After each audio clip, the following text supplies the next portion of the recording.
મોન્સૂનના આગમનના સમાચાર મળતા જ આપણે ખુશ થઈ જઈએ છીએ. તોફાનની જાણકારી મળતા જ આપણે સાવચેત થઈ જઈએ છીએ.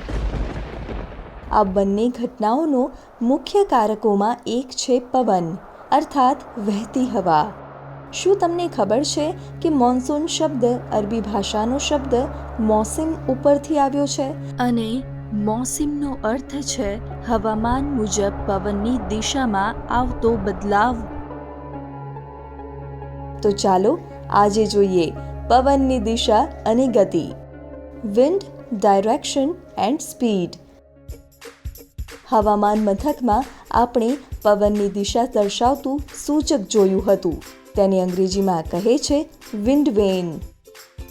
આજે શરૂ કરીએ પવન દિશા સૂચકનું એક સરળ મોડેલ બનાવીને.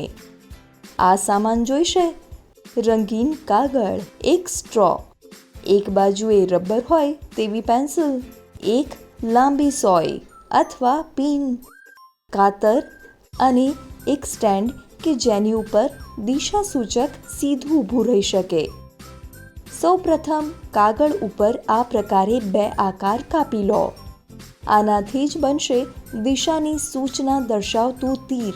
એ ધ્યાન રાખો કે માથાનો ભાગ પાછળના ભાગ કરતાં ઘણો નાનો હોય. સ્ટ્રોને આ રીતે કાપીને તીરનું માથું જોડવાનું છે અને બીજી બાજુએ જોડવાનો છે પાછળનો ભાગ. હવે સ્ટ્રોની એકદમ વચ્ચે પિન કે સોય નાખો અને આ રીતે તેને પેન્સિલના રબરમાં ખોસો. વિન્ડ વેન તૈયાર છે. આને લગાવવાનું છે એકદમ સીધું. જોવામાં લાગે છે ને એકદમ હવામાન મથકના દિશા સૂચક જેવું.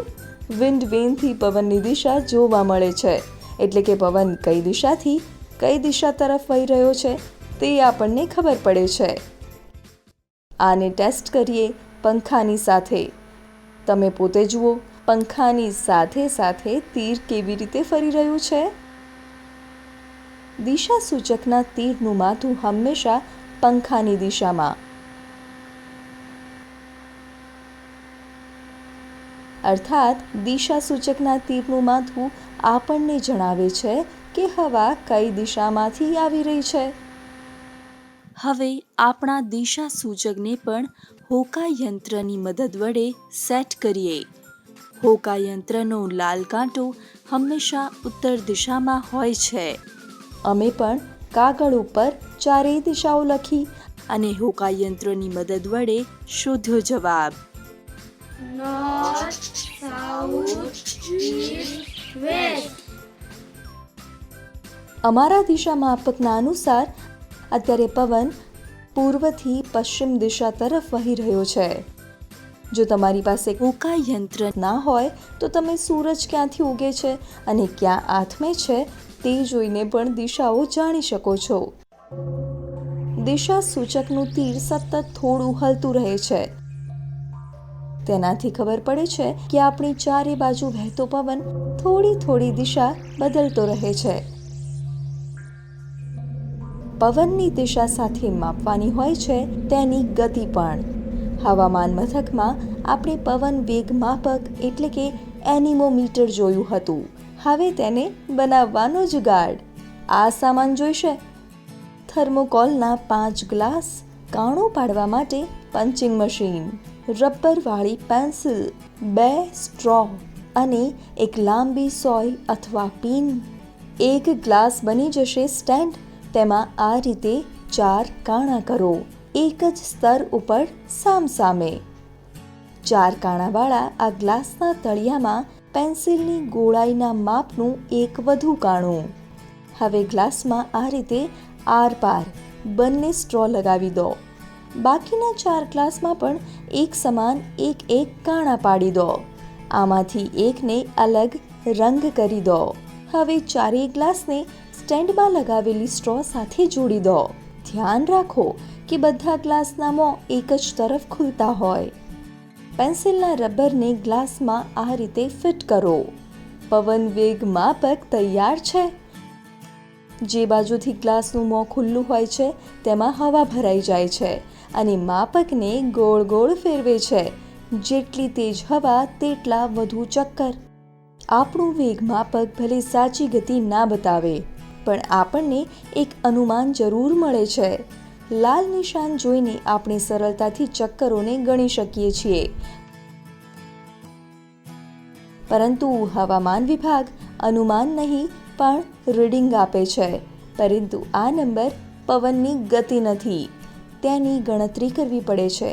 જેમ કે આ સમયે રીડિંગ છે 54,403.0. હવે બરાબર 3 મિનિટ પછી રીડિંગ બદલાઈ ગયું છે. તે છે 54,404.7. બંનેમાં તફાવત આવ્યો 1.7. અને જો 3 મિનિટમાં આ તફાવત છે 1.7, તો 60 મિનિટમાં તફાવત કેટલો? 60 મિનિટ એટલે 1 કલાકમાં 1.7 ગુણ્યા 20. આ થયા 34. આ થઈ આ સમયની પવનની ગતિ 34 કિલોમીટર પ્રતિ કલાક. અને તે ઉત્તર પશ્ચિમ દિશાથી દક્ષિણ પૂર્વ દિશા તરફ વહી રહી છે. હવામાન વૈજ્ઞાનિકો આ જાણકારીની સાથે બીજા કારકોને જોડીને સમજે છે અને વરસાદ અને આંધી તોફાન જેવી ઘટનાઓની આગાહી કરે છે. भारी बरसात और कहां कैसा रहेगा तापमान का हाल. હવે તમારા માટે કામ. તમે પણ તમારા માટે પવનનું દિશા સૂચક અને વેગ માપક બનાવો. સાથે જ બનાવો આ કોષ્ટક, જેમાં હોય 3 ખાના. પહેલામાં સમય, બીજામાં પવનની દિશા અને ત્રીજામાં 1 મિનિટના કેટલા ચક્કર. હવે દિવસમાં 3-4 વખત તમારું રીડિંગ નોંધો.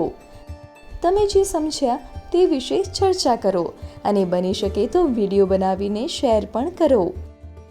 આ રીતે તમે પણ પવન શોધક બની જાઓ.